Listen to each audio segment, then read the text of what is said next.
Hello and welcome. Today we are going to analyze The House Always Wins by the Stupendium.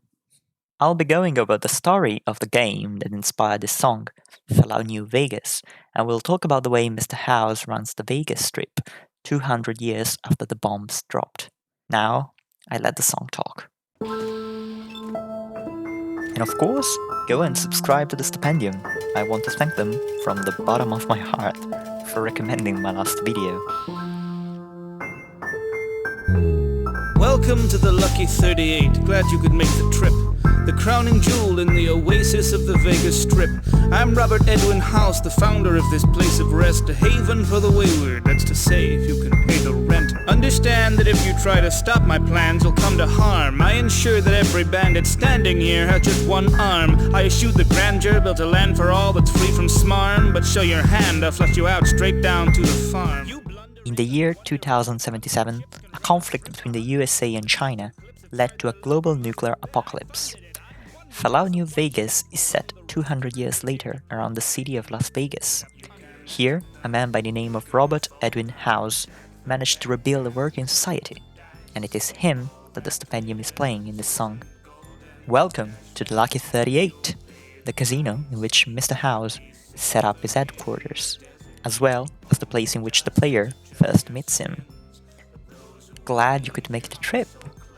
The first main quest in the game is all about such trip, traveling the wasteland from the starting city of Good Springs through the Route 66 and up to New Vegas. I'm Robert Edwin House, the founder of the city, a haven for the wayward, but only if you can pay the rent. People are allowed into the Vegas Strip only if they can prove to have enough Nuka-Cola caps, the currency of the game, to play at the casinos. Otherwise, they have to survive on the outskirts of the strip.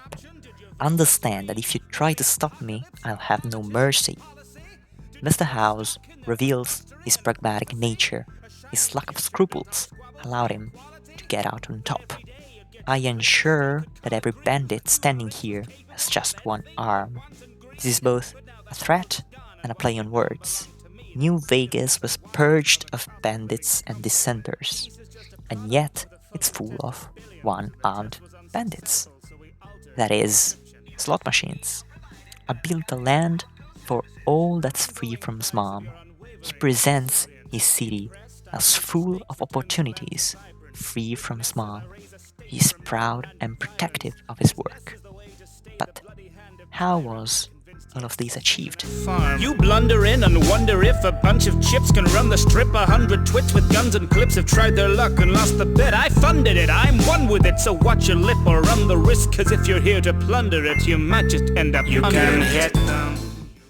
You blunder in, out of nowhere, and you start criticizing the way I run the strip, putting into doubt my ability to govern this land. Hundreds of savages before me have tried to run this place with only violence, and they all have failed. And yet, my casinos are still standing firm. I founded it. I'm one with it. Mr. House was the original founder of the pre-war Lucky 38.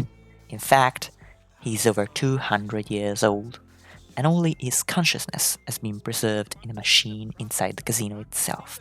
So, he is quite literally one with it. But I'm going to wait for the song to reveal more about Mr. House's story before explaining it myself. If you're here to plunder it, you might just end up under it. Again, a threat. Nobody in New Vegas can defy his authority, or else.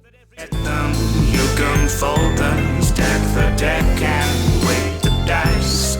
All that glitters isn't golden. Cash that check, you'll pay the price. Might be safer in the desert, only dust to judge your sins. But those who wager aren't so clever, cause in heaven, well, the house always wins. Place your bets, but the house always wins. House always wins. House always wins. Hitting and folding are terms used in the game of poker respectively to continue playing or, well, fold. Stacking the deck is a common way of cheating, as is weighting one face of the dice. At the same time, however, weighting the dice before a game is a way to prevent cheating, so it can mean both things. All that glitters isn't golden is a common aphorism. Not all that looks good is actually good in practice. You might get away with cheating, or at least you might have the impression of doing so. You may even cash the check, but eventually you'll pay the price. In fact, the desert, the wasteland, might be a safer place for you than the city at that point. At least there, you'd only have to worry about dust judging your sins. But those who gamble aren't so clever as to understand this, and eventually I, Mr. House, always win. Just as the odds are skewed in favor of the house at casinos, here in New Vegas the odds are skewed in my favor. Want to see the profits of democracy? Then go and see 'em. Across the street a bunch of freaks are playing Coliseum. Honestly, was the world you wanted what you got to see when you were dropping crosses into boxes behind polling screens? Was dropping bombs your chosen option? Did you vote for screams? Was the apocalypse your politician's policy? Did you put stock in their preposterous and prophecy? A shining future built on squabble-free equality? That every day you'd get your plate of steak and collard greens? The human race was capable of anything but want and greed? But now that world is gone and what lived on belonged to me. That freedom you so wanted's now the cost of living comfortably. We'll talk about democracy and Howe's criticism of it in a minute. Before that, I'd like to briefly explain the second line. Across the street, a bunch of freaks are playing Coliseum. Well, New Vegas is threatened by the growing influence of the two main factions of the game, the NCR, the New California Republic, of which we'll hear more later, and Caesar Legion, the guys playing Coliseum. Caesar founded his empire by uniting multiple tribes through violence and forcing them to adopt a strict hierarchy with himself at the top. He took inspiration from the old Roman Empire and indoctrinated more and more savages to live by his harsh societal norms, forced upon them through a merciless judicial system and the threat of crucifixion. Now, going back to the lyrics. Mr. House proposes a series of rhetorical questions intended to put into doubt the effectiveness of democracy as a political system. Was the word you wanted what you got to see? Was dropping bombs your chosen option? You didn't vote for nuclear war, and yet it happened. Your vote didn't change the fate of humanity. Did your elected officials want to end the world? Probably not. But here we are. You trusted them with your life when they promised you a shining future, and now all is lost. Mr. House harbors deep hatred for democracy and government in general. This is made very clear by the next lines. Did you think that the human race was capable of anything but want and greed? This is a common talking point in right-wing politics. Humans are inherently individualistic, and greed is in their nature. Therefore, all systems of governance that do not take into account this perceived fact are doomed to fail. Mr. House is not a liberal, but an extreme libertarian. He is opposed to the state, in which he sees a tool of oppression and a way for the masses to rule over the few gifted individuals like him. He wants to maximize personal liberties and private rights to property, even when such rights, in turn, end up limiting the freedom of others. After all, the freedom to hold slaves implies a lack of freedom for the enslaved. In New Vegas, relinquishing your freedom is the ticket price for House's private oasis in the wasteland. Peace is just a product with a focus test of billions, and the test was unsuccessful, so we altered its description. Your safety now provided by the guys at Robco Services. For one ongoing price of your unwavering subservience. Impressed, I raise the stakes, return this land to vibrance. Witness as I raise estates from mud and random violence. Business is the way to stay the bloody hand of tyrants. Convinced yet, sail and ask my buddy, Andrew Ryan. A grip of iron never tires, head of ire, leaden wires, neon veins and ancient spires, pump the caps and I respire. The economy is ash, I didn't light the fire, but I can always turn a profit sweeping up the pie. I'll try and offer my own interpretation of this verse. Might be right, might be not. Peace is just a product. It once was free of charge for everyone to enjoy, and that didn't work out. Now, it's a commodity for the few that can afford it. Your safety is provided by the guys at Robco Services. Robco was one of the most important corporations of the pre-war era in the business of robotics. It provided war machines for the United States Army, and it was founded by none other than Mr. House himself. Now Robco protectorants are used in the strip to enforce the rule of the law and to defend the interests of the House. And well, the price for their protection is your unwavering subservience to his will. Mr. House boasts about his achievements, and then he says, "Business is the way to stay the bloody hand of tyrants." Free enterprise and laissez-faire economics are often believed by libertarians to be the only way to stop tyrants from controlling the economy and cementing their power. However, the irony is evident. He has himself become a tyrant, thanks to his businesses. Convinced yet? Ask my buddy Andrew Ryan. Ryan is the founder of Rapture City in BioShock, as well as a fellow libertarian. He was one of the richest men in America, but decided to found his own free paradise underwater after the state-run social programs of the 1930s made him lose faith in the country. Rapture was supposed to be a place free of state power, censorship and moral restraints, a safe haven for entrepreneurship. Eventually, however, more and more people fell in poverty, and a top-heavy class system had to be established to maintain order. This was the beginning of the end. If you're interested in more information, I suggest you take a dive into BioShock games. They're quite good. His grip on the city, exercised through robots and run by his immortal consciousness, will never end. As long as cabs keep flowing in the neon-lit casinos, his power base will be safe. I didn't light the fire, but I can always turn a profit, sweeping up the pyre.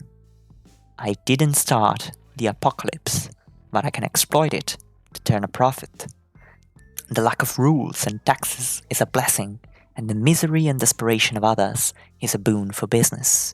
Not even the end of the world can stop gamblers. Sins, but those who wage it aren't so clever, 'cause in heaven, well, the house always wins. House always wins. House always wins. House always wins.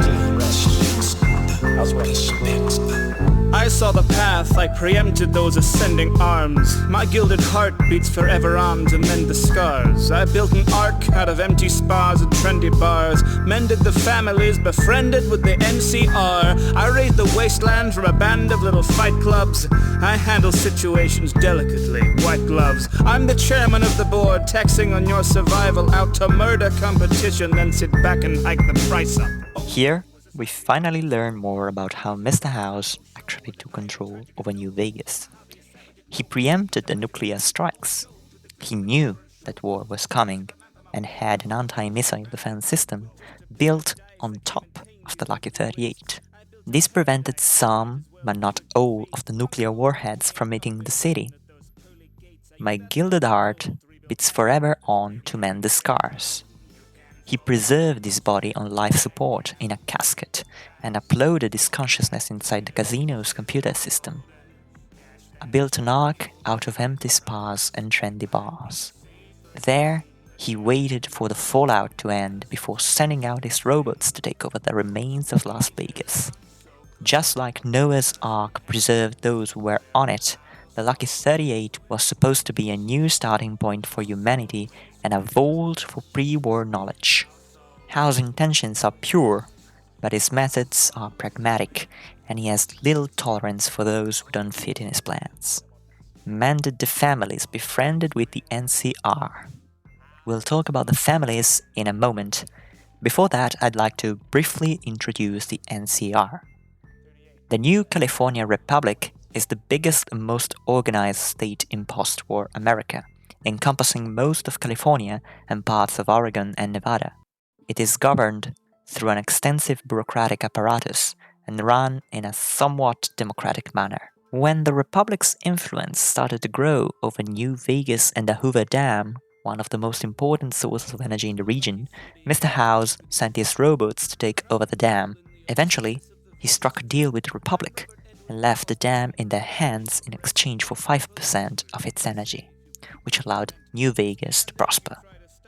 Now, Hoover Dam is contested between the NCR and Caesar Legion. But you'll have to play New Vegas if you want to know more. Now, going back to the families. I raised the wasteland from a band of little fight clubs. Mr. House didn't conquer New Vegas only through the use of force. He finessed some of the leaders of the most powerful gangs into becoming his puppets. They run the casinos on his behalf. The White Glove Society is one of such tribes turned criminal families. They once were cannibals, and now they boast about their sophistication. They dress elegantly and serve some of the most delicate food in the strip. The chairmen, too, are a criminal family, running the Tops Casino. And lastly, out to murder competition, then sit back and hike the price up. These may be a reference to the third and last family, the Omertas, which give the player a quest to kill their competitors in order to let them raise their prices. Oh no, a society trapped in a snow globe. No surprises, the Raptors are no-show. Undeniably tragic is no hope. The Mojave is savage at no home. Until I get to manage the whole show. To the glitz and the glamour and showboats. Though the patch of a man from my folio. Unofficially branded at rock. With just a pair of dice, I came and tamed these earthly wastes. I built a paradise, you might as well desert your faith. Long ago when we aimed Armageddon at those pearly gates, I used that molten gold to rebuild heaven at the 38. House is an avid snow globe collector.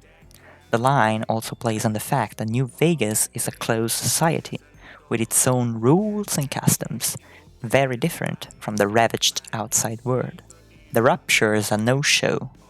Again, a reference to Andrew Ryan's city, Rapture. At the same time, the next line confers a religious connotation to the word rapture, the end of times. The Mojave was a savage place before me. I improved the situation and brought back society. I built a bastion for humanity and for my interests, and I protected it with Robco Securitrons. The language becomes more and more religious. Earthly wastes, paradise, faith, Armageddon. Mr. House sees himself as a messiah, bringing back civilization to the world. The Armageddon gave him the opportunity to build a utopia founded on sin from the wreckage of old Las Vegas. Hit them, you can fold them, stack the deck and weight the dice. All that glitters isn't golden. Cash that check, you'll pay the price. Might be safer in the desert, only dust to judge your sins. But those who wager aren't so clever, 'cause in heaven, well, the house always wins. House always wins. House always wins. House always wins. Always wins. Always wins. House always wins. Well, thanks for watching. If you enjoyed, leave a like, subscribe, and maybe let me know your opinions in the comments.